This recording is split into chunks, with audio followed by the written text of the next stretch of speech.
کیا سیحان غازی اپنے باپ کو بچانے کے چکر میں خود موت کے منہ میں چلا جائے گا، یا اپنی جڑواں بہن الف کا بدلہ لینے والی الہام جان سے ہاتھ دھو بیٹھے گی؟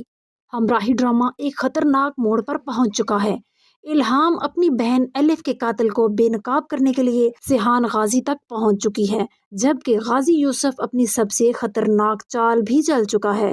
الہام بار بار سیحان سے پوچھتی ہے کہ الف کا قاتل کون ہے، مگر سیحان یہی کہتا ہے کہ وہ الف سے بے حد محبت کرتا تھا اور کبھی بھی اس کی جان لینے کا سوچ بھی نہیں سکتا تھا۔ ادھر زکریا کے آدمی غازی یوسف کو اطلاع دیتے ہیں کہ الہام سیحان سے سچ اگلوانے کی کوشش کر رہی ہے۔ یہ سن کر غازی یوسف حکم دیتا ہے کہ الہام زندہ نہیں بچنی چاہیے۔ زکریا فوراً اپنے آدمیوں کو اس کے پیچھے لگا دیتا ہے، مگر سیحان انہیں پکڑ لیتا ہے اور اپنے باپ کو خبردار کرتا ہے، اگر الہام کو کچھ ہوا تو میں کسی کو نہیں چھوڑوں گا۔ یہ سب دیکھ کر الہام کو محسوس ہونے لگتا ہے کہ شاید سیحان واقعی اس کی حفاظت کرنا چاہتا ہے۔ بعد میں سیحان اسے بتاتا ہے کہ اس کے باپ کا آدمی ہی اس کی جان کے دشمن ہے، مگر الہام کہتی ہے کہ وہ اپنی بہن کے قاتل کو سزا دلوائے بغیر نہیں جائے گی۔ کچھ دیر بعد الہام سیحان کو ملاقات کے لیے بلاتی ہے۔ وہاں سیحان ایک حیران کن فیصلہ کرتا ہے اور کہتا ہے، اگر تم سچ جاننا چاہتی ہو تو موبائل نکالو اور میری بات ریکارڈ کرو۔ الہام ریکارڈنگ شروع کرتی ہے اور سیحان اعتراف کرنے لگتا ہے، میں غازی یوسف یہ اعتراف کرتا ہوں کہ میں نے اپنی بیوی کا قتل کیا ہے، مگر وہ بات مکمل نہیں کر پاتا کہ زکریا کا آدمی گولی چلا دیتا ہے۔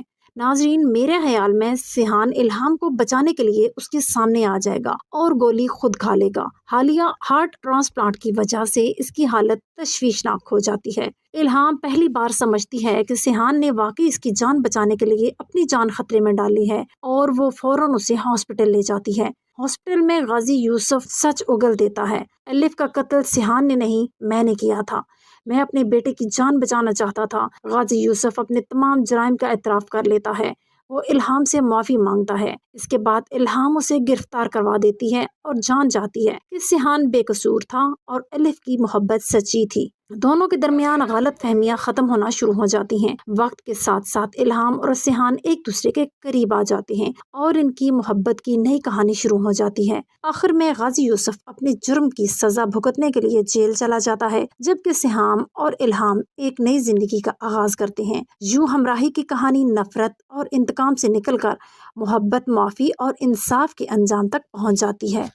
ناظرین، اگر آپ کو آج کا ہمارا ریویو پسند آیا ہو تو ہماری ویڈیو کو لائک ضرور کر دیجئے اور ہمارے چینل کو سبسکرائب کر دیجئے۔ یہ آپ لوگوں کی طرف سے ہمارے لیے ایک تحفہ ہے۔